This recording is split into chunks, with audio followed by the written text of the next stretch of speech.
Welcome to Season 4 of the 𝐿 Tactical Podcast. Sit back and enjoy the conversations of Rockstar Burst and myself, Michael Woodland, as we discuss the sport of shooting, goals, training, community matters, and everyday life. You are listening to the 𝐿 Tactical Podcast. All right, good people, we're back at it again, and thank you for sitting through another installation of the 𝐿 Tactical Podcast. This week's show is brought to you in part by Hunter HD Gold. Hunter's HD Gold, their slogan is, they change so you don't have to. So head on over to huntershdgold.com, check out their lineup, and see what all they have to offer you for your eye protection needs. Also, one thing about Hunter's HD Gold is that if you have your favorite frame that you like to wear, you can send it in and they will put the Hunter HD Golds or Ruby Red, whichever lens you would like, into that favorite frame and send it back to you. That simple. But if you like more information on that and the process with Hunter's HD Gold, hit up the website, huntershdgold.com, and send a message and they can give you all the details about the services they provide. This week, we're going to hit up a couple talking points. But before we hit up those talking points, I do want to say thank you for all the listeners around the world. All the emails that are coming in is greatly appreciated. And I do believe I have a new troll patrol going on, whereas we might get over 2,000 people to nag Rockstar all day. So I'm not doing it by myself. I got a team and we're going to work in shifts and we're going to make this happen. All right. Also, I do want to remind you that if you're listening to the 𝐿 Tactical Podcast on Spotify, you do have the option where you can actually view the show that we're doing right now. So also, if you're watching us on YouTube, you're listening to the show, but that feature is also extended on Spotify as well. And one thing we would like for everyone to do, if you are watching on YouTube, please go ahead and hit that subscribe button, click that bell, and be notified whenever we have new videos coming out on the 𝐿 Tactical channel. If you're listening to us on your favorite streaming platform, please go ahead and subscribe so you are notified whenever a new show is released. It will be greatly appreciated. Now, without further ado, as you know, my enjoyment of the day is waking up and figuring out how I'm going to nag Rockstar. So I was a little bit under the weather this weekend, so I really didn't do it this weekend, but I want to see if the Troll Patrol is going to come in and do this. So without further ado, we're going to bring in the lovely, the co-host of the 𝐿 Podcast, Rockstar. What's going on with you there, Ms. Rockstar? Oh, just holding down the fort in Wisconsin and enjoying the last few weeks of 2021. Yes. Going by pretty fast. I actually woke up this morning and looked at the calendar and said, wow, Christmas is actually next week. And I'm actually looking forward to January to be on the safe side of things, but then again, I really don't like this time of the year. So, but I did have a pretty interesting conversation about this time of the year with someone, and conversation went, when it was like, hey, did you get all your Christmas shopping in and everything? And I was like, well, I did all my shopping already, but I hate this time of the year. And then, of course, they was like, why? And I expressed how this time of the year is more commercialized and it's not really about what it should be about, in my personal view, because I never thought life should be about what somebody else gives you, material, and that's what we're worshiping versus the true meaning of life, the way I look at it. So I don't know what's your take on that. So Oh, I definitely don't like the whole like commercialization of Yeah. Christmas. I think it's garbage, but I love Christmas. Like I love like, I mean, my hair is red. It's like festive, and I love like, well, like my mom and I are baking Christmas cookies today, and I'm not super big into decorating a tree anymore. I used to be when I was younger, but it's a lot of work. They still do it. I don't have a tree at my place. One, because I have a cat, and cats will like destroy Christmas trees. So it's just like maybe don't have the cat anymore. Or if I had like kids, then I would be, more into it. But yeah, like I am making Christmas presents this year for the most part. I'm not buying anybody stuff. So and there's a lot of people on my list who might get cold. So there's that. Gotcha. I got you on that. I know one thing I've always done. I've always told people, don't ever get me anything for Christmas. And I think if I was to start telling people, oh, get me this for Christmas, they won't get me anything. Because everybody I say, don't get me anything, they always give me something, you know? And of course, the polite thing to do is accept it and be thankful for what they've done. But I think I'm going to reverse it next year. And I think that's what I might just do. Just turn around and just be like, yeah, get me this, this, and this. And then hopefully they won't get it for me. So play a little reverse psychology on next Christmas to see how that's going to pan out. Also, speaking of Christmas, I didn't even talk to you off air about this until I was just looking at my notes, but the 21st of December is going to be our last show for the year. And then we're going to come back the week after January 7th. So that Tuesday after January 7th. So we're going to take about a 2-week break from the show. So for all of you who listen to the M-W Tactical podcast, we do thank you. And of course, we're going to need a break so we can catch up on some admin stuff. And I think Rockstar might need that break so she can actually let her hair down and know I'm not going to nag her over those 2 weeks. But I'm not making any promises, but we know how that's going to go. But yeah, I just wanted to throw that out there so everybody is aware so I don't forget. So I'm saying it right now. And we're going to talk about a giveaway later on in the show as well. So once the YouTube channel hits 1,000 subscribers, we're going to actually do a giveaway from products that the sponsors are donating for this giveaway. So I think that would be pretty interesting. And then we're going to turn around and we're going to actually do an interview with the match director from the Palmetto Gun Club in Charleston, South Carolina.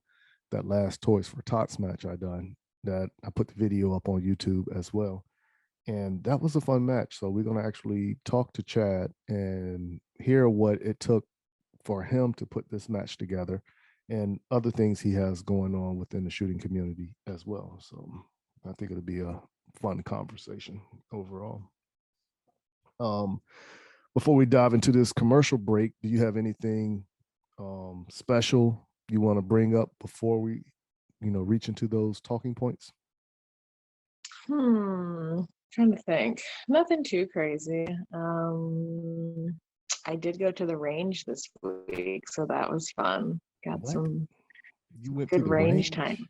I did. Oh man. All right. So I saw the picture on Instagram where you were shooting, I guess it was an AR platform. Mhm. What else did you shoot, or were you just concentrating on the AR platform? I was shooting the AR probably the most, but I also was doing some pistol training. Nice. Yeah. Getting ready. I Getting know, ready. right? It was good. I definitely felt a lot more comfortable. I haven't been to that particular range in a while, and it's actually a spot that I do like it. So the general manager was there, and I was chatting with him afterwards, and I purchased a 22 a rifle, and I've done some like sporting clay stuff in the past, but I'm not super comfortable with that. So I was actually talking to him on who he could recommend to train with and just get more comfortable with. It comes in this week. So I figured I should probably have somebody walk me through it before I, before I start using it. Wow. I've done sporting clays a few times. Every time I went out, it was a disaster. And it was like, I know people was looking at me like, man, he wasting clay, doing this. When I was in the Army, I linked up with the shotgun team when I was over at AMU. And one of the shooters, they was telling me how to actually shoot the clays. And when they was actually showing me, I started hitting them, but it was close to the end of the session and before they had to go get ready for the Olympics training that they was doing. And the next time I went out, I was trying to remember everything that was being said. And I was like, I got this. I'm going to show everybody how good I am at shotgun. And I'm just going to be put on a pedestal. I got up there and I went back to day one. Clay's just going all over the place. I'm missing them. Like, oh, Lord have mercy. It was ugly. So, but shooting clays is not one of the things I'm familiar with at all. Not even remotely. All right. So, but yeah, let's go ahead and dive into this quick commercial break. And we're going to come back and then we'll talk about some of the talking points that we talked about prior, early in the earlier conversations rather. But if everybody will, please stay in your seats. And here are a few words from our sponsors. Mental health and guns. At Walk the Talk America, we are working with both the mental health community and the gun industry. Created by a gun industry veteran, Walk the Talk America seeks to raise awareness and create change through suicide prevention and firearm safety without legislation. We strive to eliminate the prejudice that firearms and mental health face. For more information and to support Walk the Talk America, please visit walkthetalkamerica.org.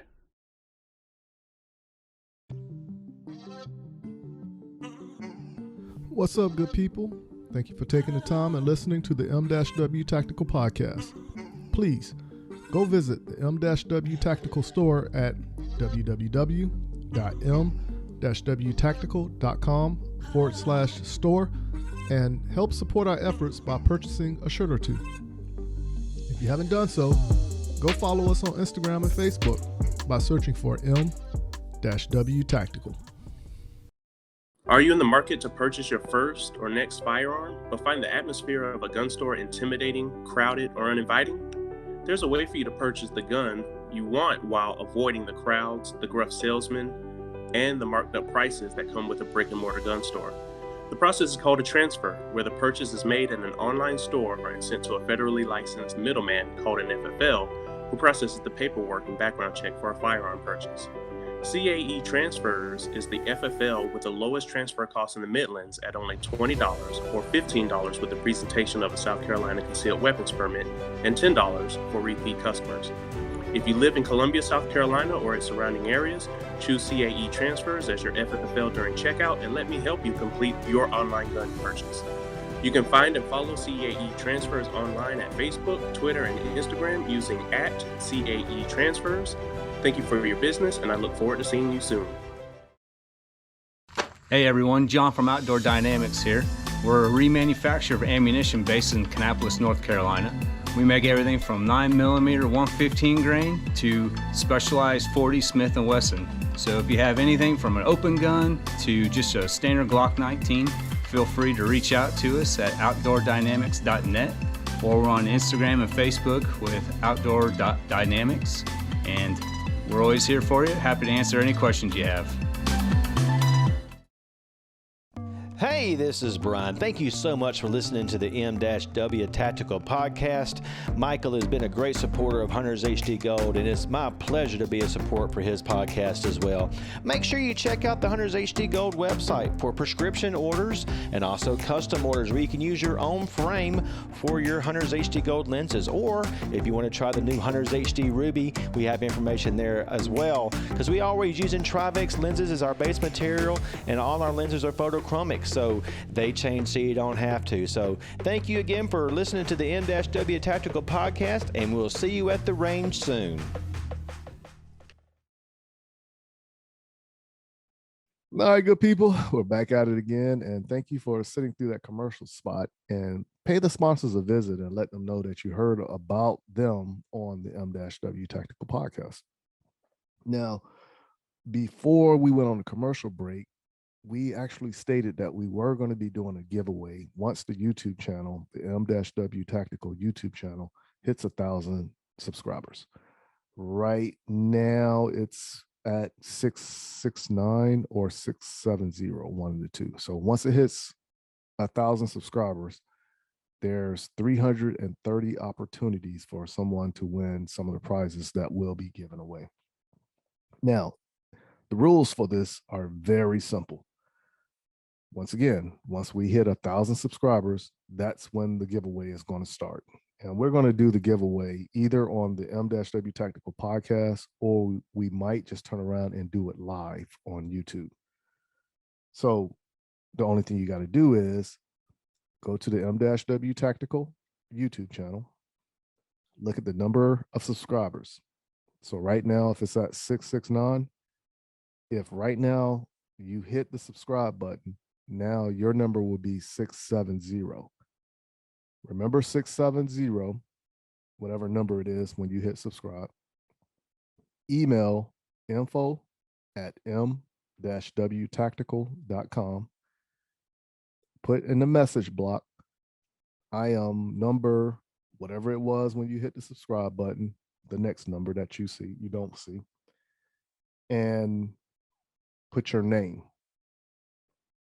We're going to go ahead, we're going to take your name and put it in a randomizer, and then once it hit 1,000, when we start the giveaway, that's how we're going to select the winner. It's just going to be a random draw for all the prizes, not all at once, but for each prize. And I think that's going to make it pretty interesting overall. What's your thoughts on that there, Rockstar? Yeah, I like that. I think that's a really fun way to get people to subscribe, and I'm excited to hear just people's feedback and also about some of the things that they can win for the giveaway. Oh yeah. So also another thing we're doing on the M-W Tactical channel, we're doing polls. So if you click on the community link on the M-W Tactical YouTube channel, you'll see some of the polls we have going on. And if you jump in, just go ahead and give your insights on the questions that are being asked. So just a little bit of engagement that we want to do with some of the people who actually listen and get their insight on some of the issues that we talk about here on the show overall. But once again, this giveaway will actually start when the subscribers hit 1,000. So I'm hoping that this happens before the 21st, because if it happens before the 21st, then we can do it on the 21st, the last show of the year, and give away good prizes, early gifts, Christmas gifts for listeners, in a way of speaking, and run it from there, and then go into 2022 with a blast. Now, last week, we briefly talked about the Oxford, Michigan school shooting. Did you do any more research on this? Because I did some reading up on this, and I'm amazed at some of the stuff that I found on both sides of the line.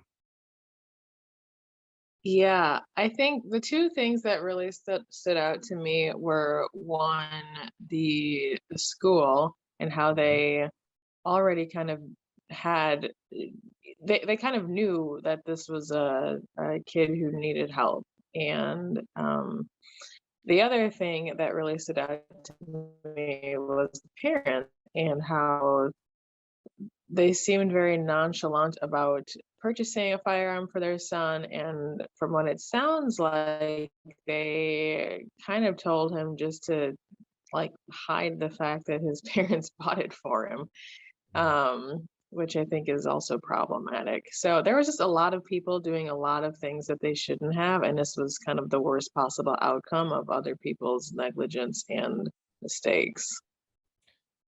Yeah, so digging into this case, I was more like, wow, because of course, when you first hear it, when it first comes out, everything is kind of a rough circle and pretty much theory based on some of the stuff that they're piecing together. And then later on, of course, they start connecting the dots and then you get the full story. So, of course, we already know that the parents bought the firearm for the child. The child took the firearm to school and shot people and injured people at the school. We know this already as facts. Now, my conclusion of like when I process all this, I'm putting the parents in the category of the fake patriots that I see that's going on around the nation, right? Because they're part of the problem, but they don't look at it as they're part of the problem. They're not a solution to whatever is going on with them mentally, but they're part of the problem overall. Now, of course, upon further research, we already know that the parents were arrested, they were arraigned, and both of them pleaded not guilty to all the charges that they was charged with, right? Also, the son pleaded not guilty to the charges that he was charged with. So I'm sitting back like, okay, is this one of those, okay, I know I'm done, so I'm just going to say not guilty and hopefully I get off on a technicality or something like that? Is that one of these measures? But then again, I don't know. But you also remember last week when I told you if the parents are going to get charged, is that going to open up the doorway for the school and the officials in the school system to be charged for this also? So that's talk as well, because the last thing that I found was the Attorney General for Michigan actually went to the school and said they wanted to do an independent investigation. The school declined, but then they turned around and said, well, we're going to do it anyway. So I'm thinking that's going to be the start of the cover up right there, because now somebody's going to have to take responsibility of this. And in the event that somebody takes responsibility of this, somebody's going to lose a job. And honestly, I don't know how some people look at it, but look at an area, whereas like just any area, the principal in that area is probably getting paid 6 figures for being a principal of that school. Now look at everybody that's under that principal and how the pay goes all the way down to when you get down to the teacher. Not to say some of those salaries are 70, 80, 90,000, but this is the livelihood of people taking care of families and the commitment that they put into education, their career, and to their community. So it's about to get ugly. It's about to get ugly on multiple fronts. But what is your take on that side of it? Whereas, should the officials be charged or not? Well, I think somebody has to take some sort of responsibility, especially because they knew. I did see that there was one of the families is suing for like $100 million. So there's a lawsuit that's going to be coming out of this. That's a whole other thing. I have mixed feelings on these kind of extravagant lawsuits that people file against, school districts and police departments and public services, essentially, but that's a different topic. But I don't disagree that people are for sure going to be impacted, but at the same time, I feel like we have to, I guess we have to figure like, what does responsibility look like? And did the people who knew what was going to happen do their due diligence? And if they did, and if they did everything that was kind of by the book and the protocols that the school had in place, then in theory nobody should lose their jobs, because if the investigation finds that, well, this is what we have in place for a situation like this, and the teachers and the administrations did A, B, and C, then then they did their due diligence, and then no one should really be reprimanded for that. But I don't think that's the case. I can't speak fully because I don't know what their procedures are, but I would guess that that is not what happened. And I'm guessing some things probably did fall through the cracks, and maybe certain protocols weren't followed or certain people weren't notified. And then we have this situation where, a child brings a gun to school and shoots people. So if that's the case, then what is the fallout from that? Do they go to jail? Do they serve a fine? Do they get fired? Do they have to go on administrative leave without pay for a certain amount of time? I don't know what we have kind of set in place for that school, or really, I mean, for society. Like, what is the fallout from this? And I think just from the initial kind of reports of what's going on, it's I don't know. I mean, it's like the perfect place where you could have a cover up, right? Like, you get enough people involved. I'm fairly anti-teachers union for a multitude of reasons, but I feel like unions in general oftentimes can protect people and information from getting out, and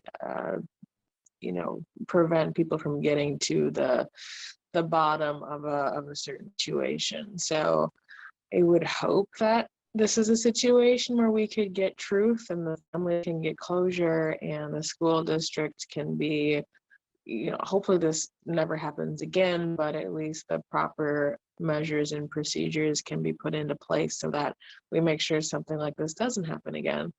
But I don't know, I feel like it's going to be super politicized already, and it will be, because it's the school district, and two, it's the Second Amendment, and all of these things are already, very hot button issues for Americans to deal with. So I will be interested to kind of see how it shakes out. I don't think that the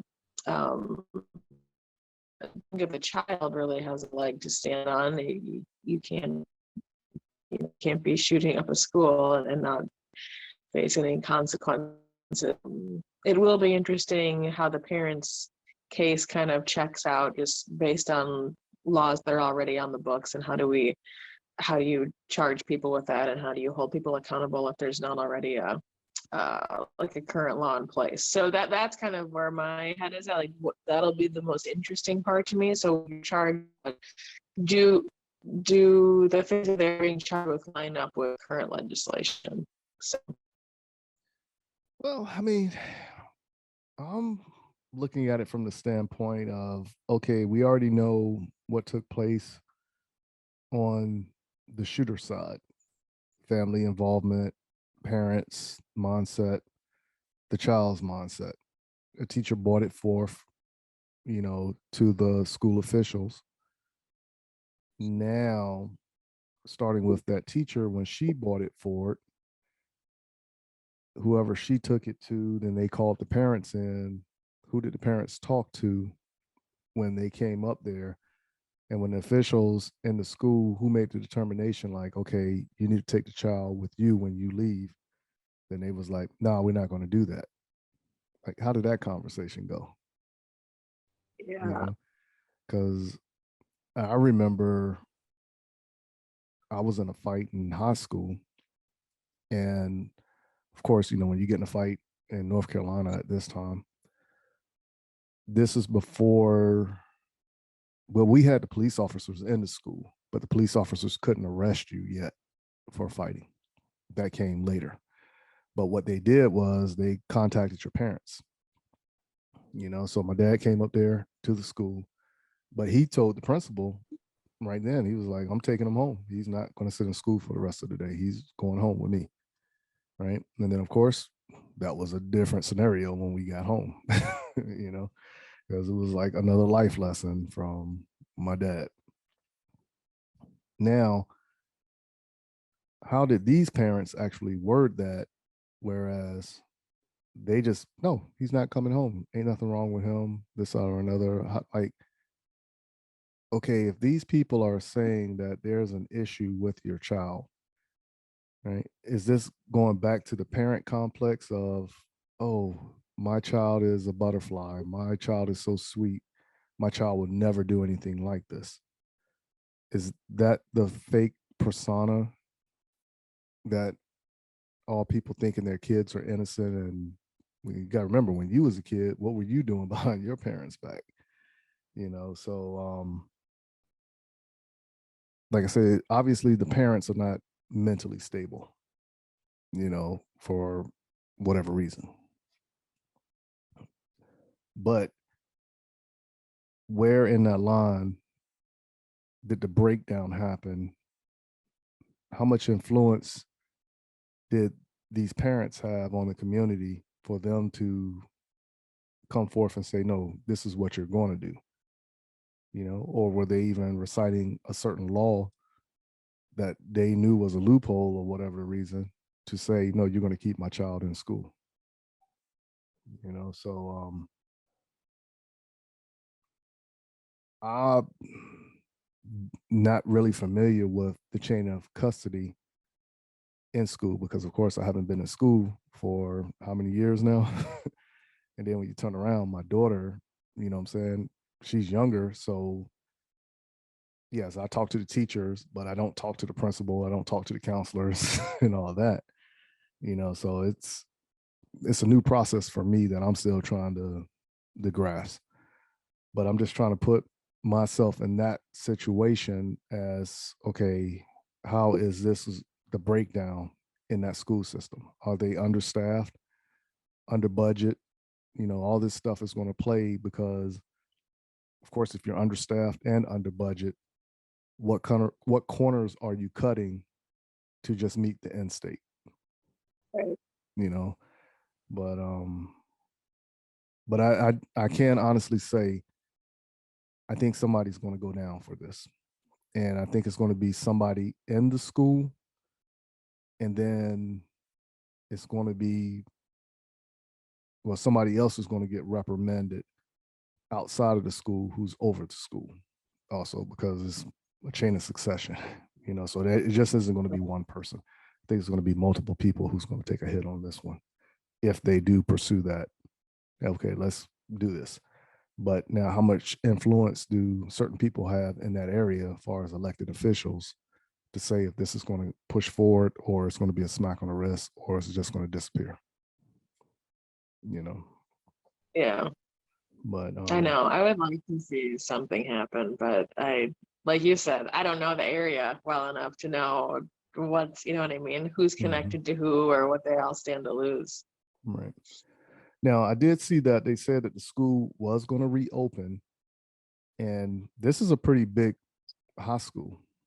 It's fairly big. So they're saying every building is going to have law enforcement and private security in every building. Right.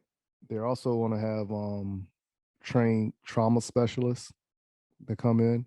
So of course, if something does happen, now that you got medical assets that can actually deal with the situation and, do the triage and separate people. The school, now I thought this was already in place in schools because of how they do the technology with schools, as far as like, the firmware and the blocking of certain sites and everything. Whereas they're doing a monitored software upgrade, whereas they can monitor traffic coming in and out. Now, I thought that was already in place, but then again, they might have got lackadaisy on it, and then it was something else. I think they had like counselors on the school for people who are traumatized, and they can go in and talk about, the situation and everything like that. So it sounds like the community is coming together, but they are in support of getting back on track, because that is a tragedy that, one person did that much damage to that whole area, pretty sad, but prayers go to the families who, to the people who actually lost someone during that tragedy. And like I said, it's just a sad encounter overall. Yeah, I know. It really is. And I do just wonder what the real breakdowns were. In my mind, and I don't work in education at all, but I mean, in my mind, it just seems like if you have a situation with a dangerous student, you would think that the school would be able to at least suspend that student until they get to the bottom of it. And I know that there's implications with that as well, but at some point, your job kind of is the safety of the people in your building. And if someone is threatening that, it should be taken seriously. Or even, I mean, when kids call in bomb threats and things like that, it's everyone's sent home for the day. And they reconvene, they figure out what was the root of the problem. So why isn't that a protocol if you have a known instance where a child is dangerous? So those are just some of the questions that I have that hopefully we'll get answers to as this case continues to unfold. Now, let's compare this situation to another situation. And of course, one is a shooting, the other one is not a shooting. But let's look at the impact of how the people got involved after they heard this. You remember the kid last year, and this was back when the pandemic first started taking place? He had a Nerf gun showing in the background on the Zoom call for school. And he was being charged for a Nerf gun, how to get kicked out of school and everything like that. But yet the teacher brought forth this guy in a mental situation, and it was like, okay, cool, just go back to class, and nothing happens. And then the worst happened, so. Yeah. I think that's enough of that, but that's enough. Whereas we can actually fade into the next talking point, which is situational awareness. This is something that I'm very big on, especially this time of the year. One thing I don't like when I'm out in public is I'm seeing more people when they're walking, they're not even paying attention, and they got their heads and their phone. So this time of the year, what I'm saying, people do stuff, even though it might be a joke for somebody else, but the means of survival for other people. But situational awareness, you really have to pay attention, because, of course, how many people are out spending money, got money to spend, or got the products, and then they get robbed for their products, robbed for the groceries, whatever the reasons is going to be. So how do you actually prepare when you go out in public, especially when there's more than the usual people doing the shopping or going to this concert or whatever that function is going to be? How do you actually prepare for it? Yeah, so I feel like I'm fairly observant and maybe borderline paranoid. So I'll tell you a side story about that. So I have a Jeep, right? I have a Jeep Wrangler, and I've had it for a while. And one of the things in Jeep culture is ducking your Jeep.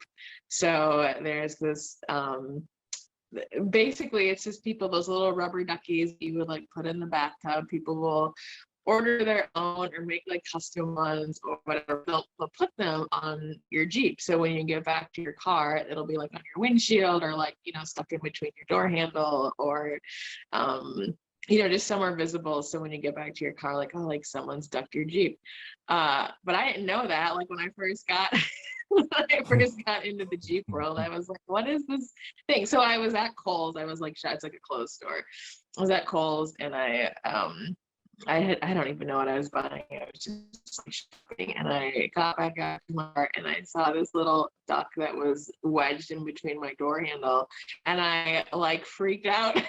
I was like, what is this? What is going on? Who is tracking me? Like, when?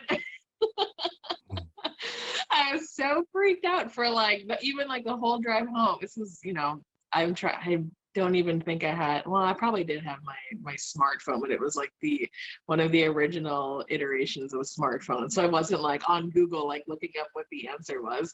And it wasn't until a couple years later that I found out that that's a thing, that people stick ducks on your Jeep. It was oh, so this moment of pure panic and paranoia and scared to death that there was this little duck that was tracking me was completely uncalled for. But at the time, I was very shocked and concerned for my safety and well-being. Wow.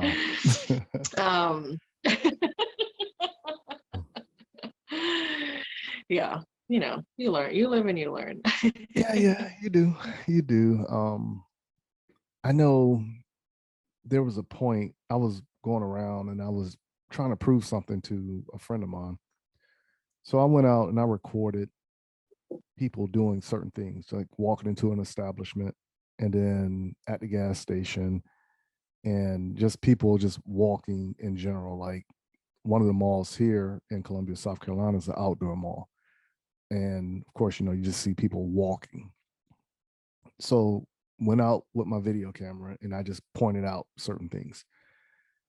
And one thing I happened to capture was this female at the gas station pumping gas, did not take her face out of her phone for maybe 3 minutes. So when she started pumping, her face was in her phone, did not take her face out of that phone, finished pumping the gas, put the nozzle back in, face still in the phone, got back into the vehicle and sat there for about another 5 minutes, probably still in the phone because I couldn't see inside the vehicle because the windows were tinted. And I was like, okay, this woman is only but so big. She ain't paying no attention. The vehicle is already running. What if somebody was to jump into the vehicle and just take off? She wasn't even aware of what's going on. But how many times do you see people walking down the sidewalk, walking in the grocery store, walking in the mall, just doing whatever with their face planted in the phone? Oh, constantly. Yeah. So, and I think people need to be a little bit more aware of other people, because majority of the time when somebody gets attacked, they're not even paying attention and they're caught with the element of surprise. So situational awareness. You always hear people say, keep your head on a swivel, but is that enough? Is there a little bit more that you got to do? How do you actually prepare for it? Leave your talking points in the description of this video and let us know how you actually prepare when you walk out of the house, and what's one of the things that you actually concerned about when it comes to situational awareness when you're out in the elements, amongst other people.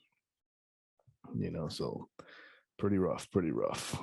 But just a few little talking points. So wanted to hit up this week until we do our final show for the season next week and pushing forward. Also, I do want to remind everyone that we are going to be doing a giveaway once the 𝐿 Tactical YouTube channel hits 1,000 subscribers. So please, everybody, if you will, head on over to YouTube, look up 𝐿 Tactical, and hit the subscribe button. Once you hit the subscribe button, hit the notification button on how you want to be notified of everything we post on the 𝐿 Tactical YouTube channel. Anything else you want to bring up, Miss Rockstar, before we head into this next commercial break? No, I don't think so. I wish everyone a Merry Christmas and Happy Holidays and all that good stuff. But other than that, I think we've had some fun talking points, and obviously a lot of things to keep an eye on going into 2022. I know we've had a lot of just good conversations of different court cases to follow, different just things happening within the 2A community, different news stories that I think have been very riveting and interesting and important to to the continued discussion around the Second Amendment. So yeah, those are my main thoughts. Yeah. So what we'll do is next week will be the final show. So we just got to figure out which direction we want to hit as far as the talking points to wrap up 2021. Yeah. But I don't want to talk about COVID. I don't want to go down that rabbit hole. Yeah, let's just leave COVID in 2021. Exactly. It's not coming in 2022. Exactly. I totally agree with you on that one. All right. So if you don't have anything else you want to bring up before this commercial break, if everybody will head on over to Facebook, Instagram, YouTube, TikTok, Pinterest, and follow me there. Everything now is at _W Tactical. I simplified it so I could just say that one sentence. It sounds so lovely. Just on all social media outlets, just follow me at _W Tactical. And if you want to follow Rockstar, you can do so at Rockstar Burst, BERST, and mostly on Instagram. I do have a Facebook that's tied to that, but I am far more active on Instagram. So feel free to send me stories, or I like animal memes, or I just like funny memes about the end of the world, and I like good banter and fun conversation. So you're always welcome to reach out and yeah, just tell me what's going on in your world. Hey, that's it right there. So if everybody will, please stay in your seats. And when we come back after this commercial break, we will be having a conversation with Chad, the match director from Palmetto Gun Club in Charleston, South Carolina, as we talk about the Toys for Tots match that they put on. So if you're driving, go ahead and adjust those sunglasses. If it's raining, slow it down. But stay in your seats. And here are a few words from our sponsors. Are you in the market to purchase your first or next firearm, but find the atmosphere of a gun store intimidating, crowded, or uninviting? There's a way for you to purchase the gun you want while avoiding the crowds, the gruff salesmen, and the marked up prices that come with a brick and mortar gun store. The process is called a transfer, where the purchase is made in an online store and sent to a federally licensed middleman called an FFL, who processes the paperwork and background check for a firearm purchase. CAE Transfers is the FFL with the lowest transfer cost in the Midlands at only $20 or $15 with the presentation of a South Carolina concealed weapons permit and $10 for repeat customers. If you live in Columbia, South Carolina or its surrounding areas, choose CAE Transfers as your FFL during checkout and let me help you complete your online gun purchase. You can find and follow CAE Transfers online at Facebook, Twitter, and Instagram using @CAE Transfers. Thank you for your business, and I look forward to seeing you soon. Mental health and guns. At Walk the Talk America, we are working with both the mental health community and the gun industry. Created by a gun industry veteran, Walk the Talk America seeks to raise awareness and create change through suicide prevention and firearm safety without legislation. We strive to eliminate the prejudice that firearms and mental health face. For more information and to support Walk the Talk America, please visit walkthetalkamerica.org. Hey, this is Brian. Thank you so much for listening to the 𝐸-W Tactical podcast. Michael has been a great supporter of Hunters HD Gold, and it's my pleasure to be a support for his podcast as well. Make sure you check out the Hunters HD Gold website for prescription orders and also custom orders where you can use your own frame for your Hunters HD Gold lenses. Or if you want to try the new Hunters HD Ruby, we have information there as well, because we always using Trivex lenses as our base material, and all our lenses are photochromic, so they change so you don't have to. So thank you again for listening to the 𝐸-W Tactical podcast, and we'll see you at the range soon. JM4 Tactical has developed a state-of-the-art polymer holster that will quickly become your go-to holster. With high-quality Herman oak leather securely sewn to the interior of the molded outer bolt-ron shell, your draw becomes silent and no more scratches up and down your firearm. When seconds count, you can rest assured that you will have the upper hand when you need it most. Whether you carry open or concealed, the Relic holster is available in 4 different models, fitting over hundreds of different style guns. The new reliable, easy, light, individual carry holster by JM4 Tactical. Order your Relic today at JM4Tactical.com.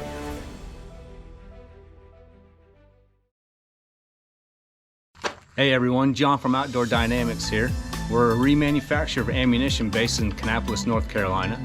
We make everything from 9mm 115 grain to specialized 40 Smith & Wesson. So if you have anything from an open gun to just a standard Glock 19, feel free to reach out to us at outdoordynamics.net, or we're on Instagram and Facebook with outdoor.dynamics.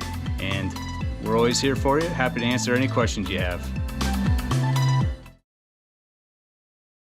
All right, good people, we're back at it again, and thank you for sitting through that commercial break. And as we stated earlier in the show, we're going to have somebody on the show who put on a match last weekend that is something that's near and dear to me, especially when kids are involved. So any match I can do, whereas it's a Toys for Tots match or anything to raise money for children, I'm all in it 100%.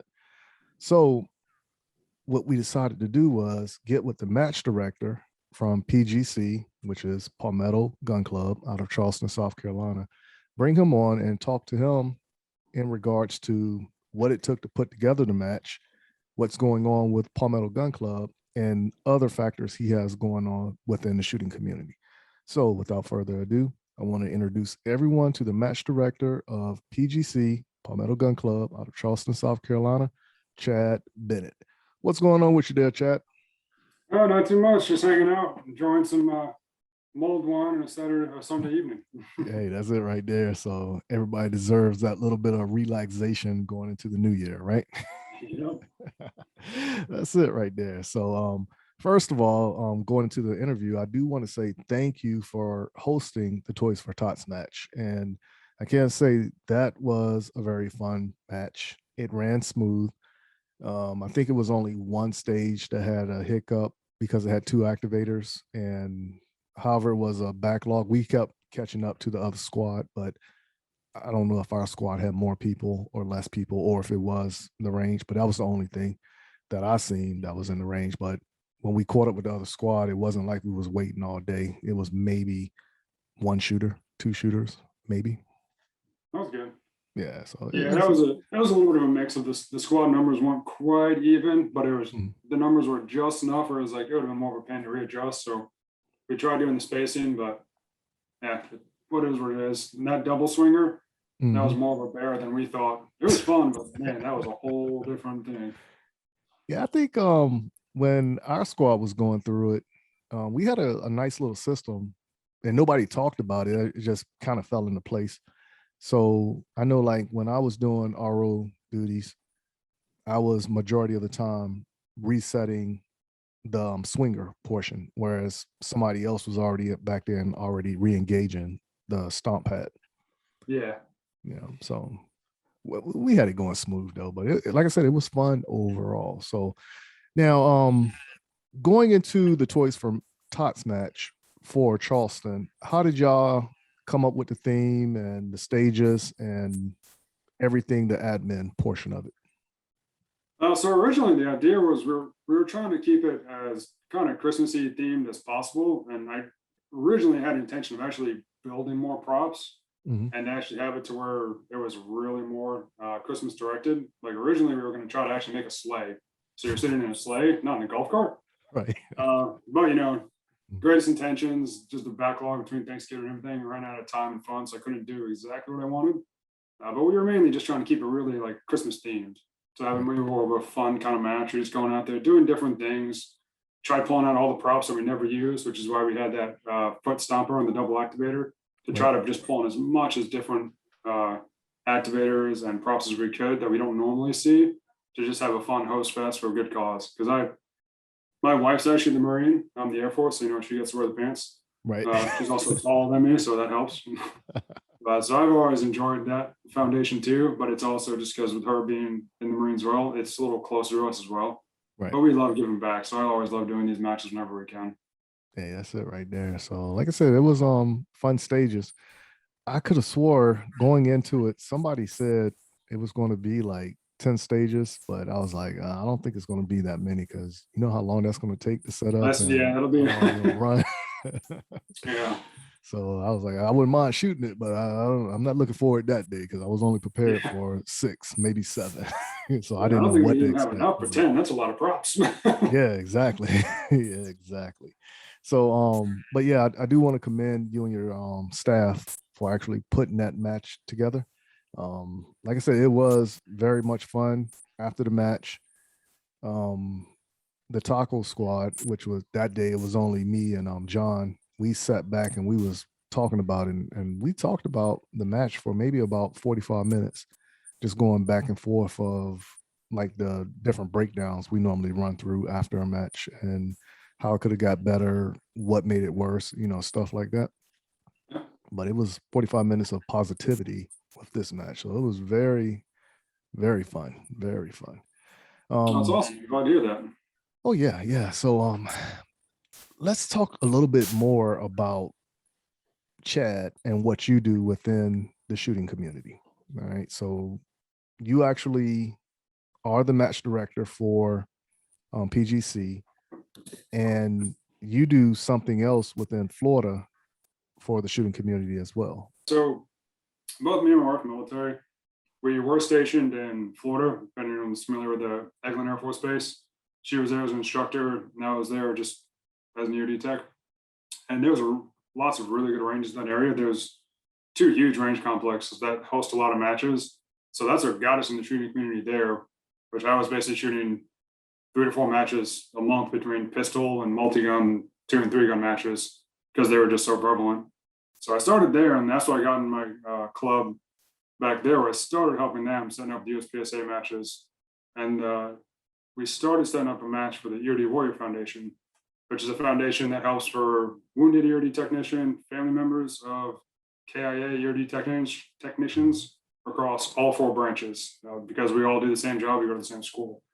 So it's one of the ones that's also near and dear to my heart because I'm an EOD technician and I've seen firsthand what the foundation does.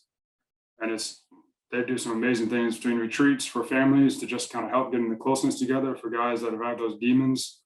For families, I was in Germany when one of our guys at the shop got blown up, and they got the families flown there like the next day to see the guys who was getting treated when he first got back in country. So I've seen what the foundation does firsthand, and it's a great foundation. So we started running a pistol match, kind of USPSA style. It's USPSA divisions, but really it's more outlaw because we loosely follow the rules just for fun. Mm-hmm. But we've run that for about 6 years now. Well, next year will be 6 years, and we've total raised about 25,000. We average about 5,000 a year donation after we take the overhead. Mm-hmm. So it's been a great run. I mean, we just enjoy setting up matches and shooting, and it's even better when we get to do it for good foundations like Toys for Tots, the EOD Warrior Foundation. So we'll be going back late April is where it's going to be set up at Ultra Shooting Solutions. Mm-hmm. And we'll be heading back to set that up, and it'll be the 6th stager of just putting holes in paper and knocking down steel, having some fun. Nice, nice. So now when you say this is an outlaw match, is it going to be like one stage is all still and you got to run around to the different boxes to shoot, or you actually shooting out of an airplane down a zip line? So we don't have any real cool props like that, unfortunately. But it will be more kind of the it will be kind of the like all steel move between one box. So we're not really going to be following the 8 shots per position so much to say, or you might be doing more than 8 shots single hand just to challenge you more. Mm-hmm. Just because we like mixing it. So one, it's more fun, and we really like making it challenging. Like we pretty much every year have had at least one stage where you have a bonus shot where you're engaging at a target between 100 and 150 yards, where if you want to, you throw 2 rounds at it for takeoff 2 or 3 seconds. That's just kind of like a fun, it really turns into a pride thing when most guys do it because I have to hit the target. Mm-hmm. But kind of stuff like that, where we don't necessarily follow the round count per position. And sometimes we use some stuff that we don't normally use in USPSA, right, just to challenge them a little bit more and make it fun. No, I got you on that one. So, the technicality of a shooting match is very, very costly on the mind at times, because I've seen some people literally beat themselves up on what to do, how to do it, and it's like they stress themselves out. So, some outlaw matches I went to, I was just like, okay, you can pretty much just do whatever as long as you stay safe. So let's do this. Yeah. So For the thinking most part, that that's why we sport. try to run it. Right. Right. So now as far as PGC goes, this year has been pretty strenuous on you all as far as matches go, because a lot of times when it rains, y'all will actually shut down a lot of your matches. And I want to say this year in total, this was probably my third time coming to PGC. Um, so the irrigation is the issue. So do y'all have any plans in the future to correct that and actually host more matches in the event like it starts raining before or after the match? So we've been trying to work that. The biggest problem we've run there is, so I kind of came in down in the tail end because we just got here in 2019 after they had apparently done all that renovation. Right. And then I took over from match directing for Mike.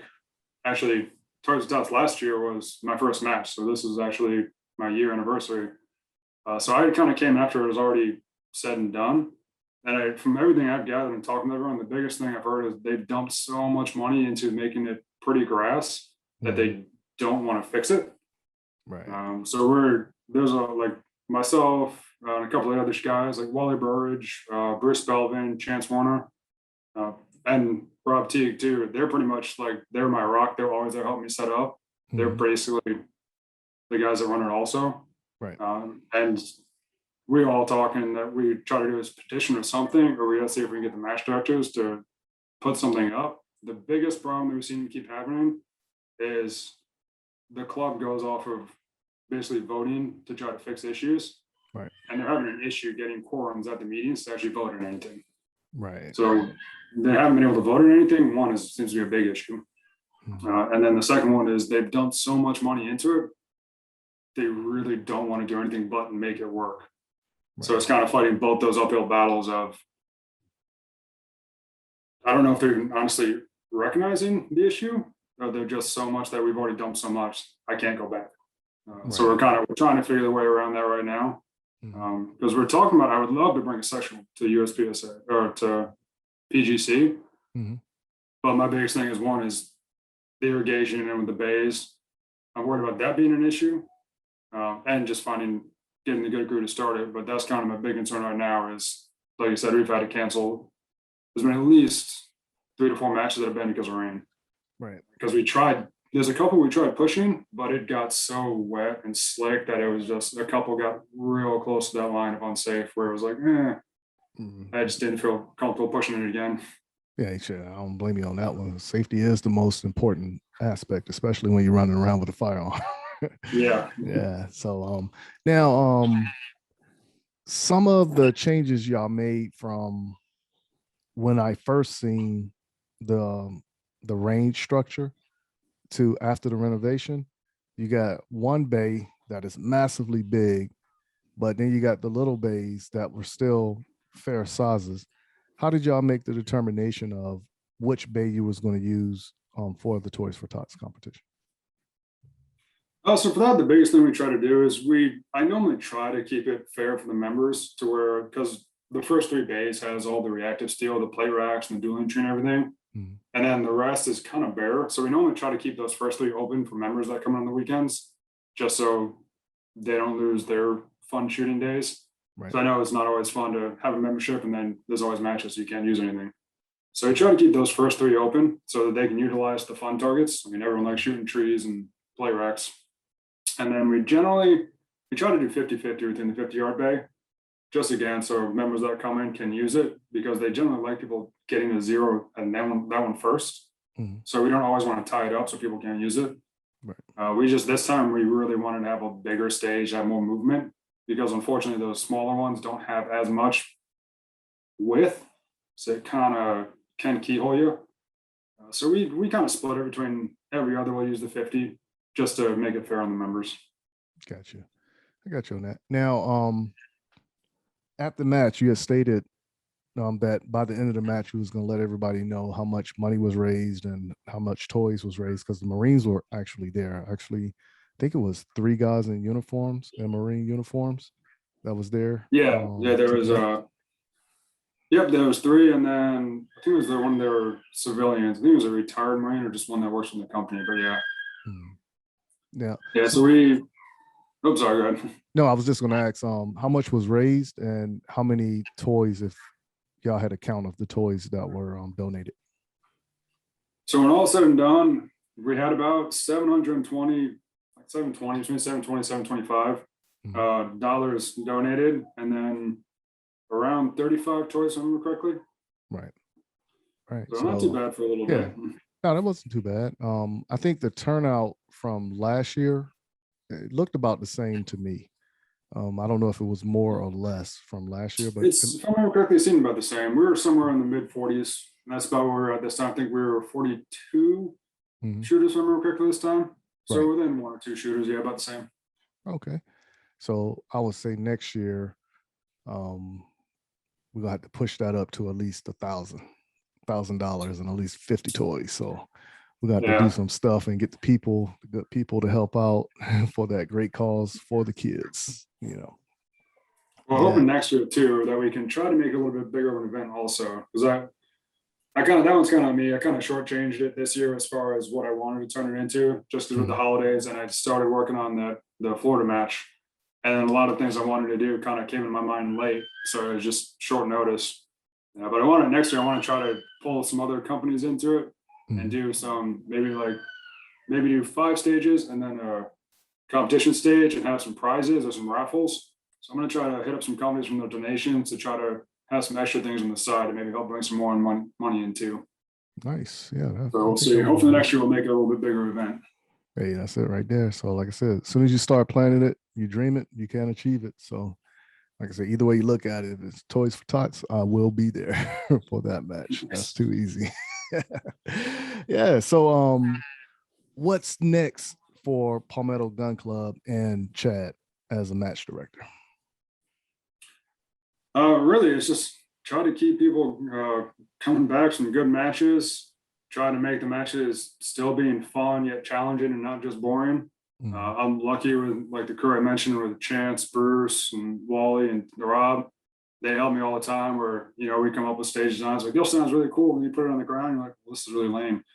So, they're always helping me keep me in check, make sure we have good stages and just make sure we have good, fun stages for everyone and start trying to get those attendance back up to around the 50 shooters every time would be great. I know the whole pandemic and all the shortages are really putting a hurting on everyone. So that's been rough all around. Oh, yeah. Just trying to bring it back to like we were with some good matches and good attendance and start making better equipment. I know we want to try to replace a lot of the poppers because some of our steel is not the best and it's pretty shot out. So we're looking at doing some inventory upgrade and swap out and maybe getting a couple new targets that I shot in other matches that are really fun that they don't have yet that I would love to bring to Palmetto. But we'll have to. We got to get some more shooters and money in first. Oh, yeah. Like I said, first of all, like I said, the group of guys that you have named off, you have a wealth of knowledge right there. So, like I said, no wonder the matches at that Toys for Tots match was so fun. You know what I'm saying? But all those guys sitting there working together, coming up with a stage.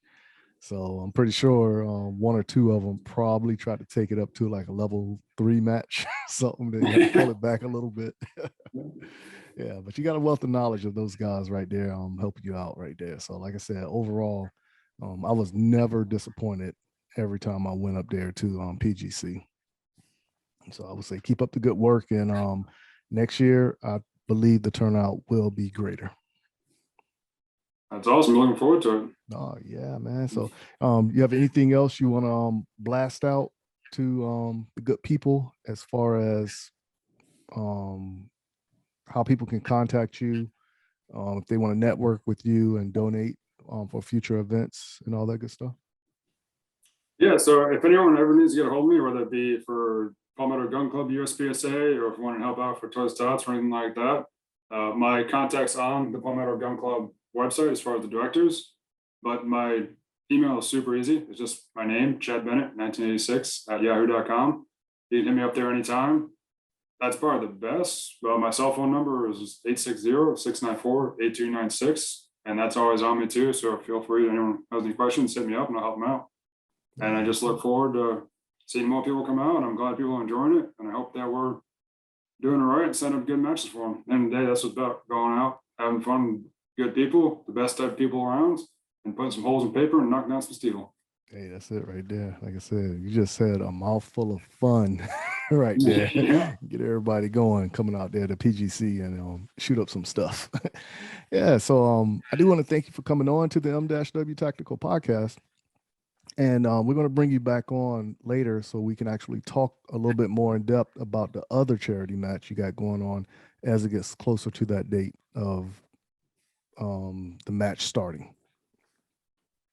Sounds good. And thank you for the invite. Hey, no problem, no problem. So if you will, everybody stay in your seats, and here are a few words from our sponsors.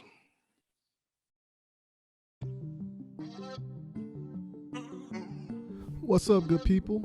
Thank you for taking the time and listening to the 𝐿 Tactical podcast. Please go visit the 𝐿 Tactical store at www.m-wtactical.com/store and help support our efforts by purchasing a shirt or two. If you haven't done so, go follow us on Instagram and Facebook by searching for 𝐿 Tactical.